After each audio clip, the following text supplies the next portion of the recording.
రేపు రాబోయే రోజుల్లో ఈ ప్రాజెక్టు పూర్తయితే గోదావరి జిల్లాలకు ఇంకా నీటి ఎద్దడే ఉండదు. శాశ్వతంగా నీటి సమస్య పరిష్కారం అవుతుంది. అందుకే మీరు ఒక్కసారి చూస్తే పోలవరాన్ని ఆంధ్రప్రదేశ్ జీవనాడిగా నేను భావించి 72% పనులు పూర్తి చేశాం. ఇంకొక పక్కన మనం వెళ్ళే నాటిగా మనమే కనుంటే 2021కి పోలవరం పూర్తయ్యేది. ఈరోజు మీరు ఒక్క విషయం గుర్తుపెట్టుకోవాలి. కాటన్ కట్టిన ప్రాజెక్టుల వల్ల ఈరోజు ఈ ప్రాంతం దేశానికి అన్నం పెట్టే పరిస్థితి వచ్చింది. మీ అందరి అనుమతితో ఆ రోజు నేను పట్టిసీమ ప్రారంభించాం. ఈ నీళ్లు కృష్ణా డెల్టాకు తీసుకెళ్ళాం.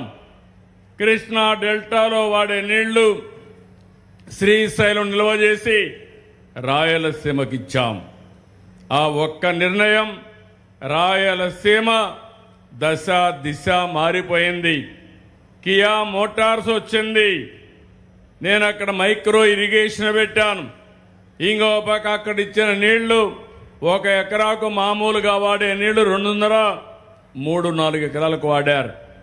ఈరోజు హార్టికల్చర్ పెట్టారు.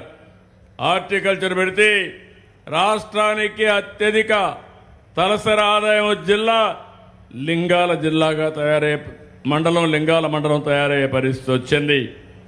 అంటే మీరందరూ గుర్తుపెట్టుకోవాలి, ఏ నాయకుడైనా మంచి పనులు చేస్తే ప్రజల దశ దిశ మారుతుంది, మీ జీవన ప్రమాణాలు పెరుగుతాయి. నేను ఒక్కసారి మీరు గుర్తుపెట్టుకోండి, ఒకప్పుడు ఈ ప్రాంతంలో వరి పంట వేస్తే గిట్టుబాటు లేదని పంట హాలిడేగా కూడా మీరు డిక్లేర్ చేసిన రోజులు గుర్తుపెట్టుకోవాలి. ఆ తర్వాత నేను అప్పుడు తిరిగాను. ఈ రోజు నేను అడుగుతున్నా, ఇక్కడే నేను మీకు ధర రాలేదంటే ఇక్కడే బస చేసి తణుకులో 16 కిలోమీటర్లు పాదయాత్ర చేసి మీకు సంఘీభావాన్ని తెలియజేశా.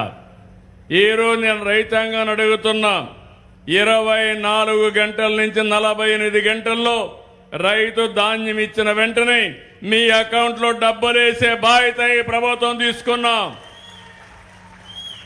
నేను మా మిత్రుడు పవన్ కళ్యాణ్ గారు, జనసేన, తెలుగుదేశం పార్టీ, బీజేపీ 3 పార్టీలు కలిశాం. ఆ రోజు ఒకే మాట చెప్పాం, రాష్ట్రాన్ని పునర్నిర్మాణం చేయాలి, విధ్వంసం నుంచి వికాసం వైపు నడిపిస్తానని చెప్పాం. ఆ మాట నిలబెట్టుకున్నాం. సంక్షేమ కార్యక్రమాలు చరిత్రలో ఎప్పుడూ ఇవ్వని విధంగా ఒక తేదీ అంటే ఆ డేట్లో సంక్షేమ కార్యక్రమాలు ఇచ్చిన ప్రభుత్వం ఈ ఎన్డీఏ ప్రభుత్వం అని చెప్పి కూడా నేను మీకు తెలియజేస్తున్నా. మొన్ననే అన్నదాత సుఖీభవ ఇచ్చాం. ఈ నెల మళ్ళా సిద్ధమయ్యాం. మా ఆడబిడ్డలకి తల్లికి వందనం కింద ఎంతమంది పిల్లలుంటే అంతమందికి 15,000 రూపాయలు మీ అకౌంట్లో వేసే బాధ్యత ఈ ప్రభుత్వం తీసుకుంటున్నాం. మొదటి తారీఖున పేదల సేవ 4,000, 6,000, 10,000, 15,000 నేను ఛాలెంజ్ చేసి అడుగుతున్నా.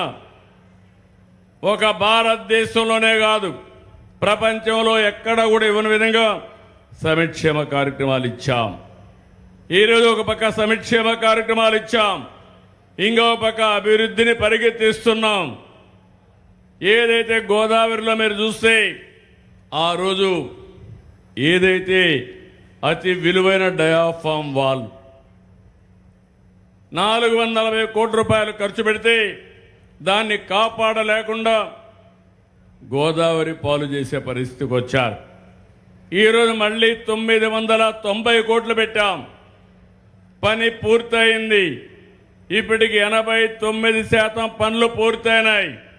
నేను ఈరోజు హామీ ఇస్తున్నా, రేపు మార్చి లోపల పనులు చేసి నిర్వాసులందరూ ఆనందంగా ఉండేట్టుగా చేసి ఆ ప్రాజెక్టును జాతికి అంకితం చేస్తామని మరొక్కసారి మీ అందరికి విజ్ఞప్తి చేస్తున్నా. అలాంటి విలువైన ప్రాజెక్టు దీనికోసం మీరు చూస్తే 2 ఏళ్లలో 24,000 కోట్ల రూపాయలు సాగునీటి కోసం ఖర్చు పెట్టాం. మొన్నే తుంగభద్ర గేట్స్ కొట్టుకోపోతే 36 గేట్లు మళ్ళీ రిపేర్ చేసి అవన్నీ కూడా పూర్తి చేశాం. ఇప్పుడే పట్టిసీమ విషయం చెప్పాను. ఈ పట్టిసీమ వల్ల జీవితాలు మారిపోయే పరిస్థితి వచ్చింది.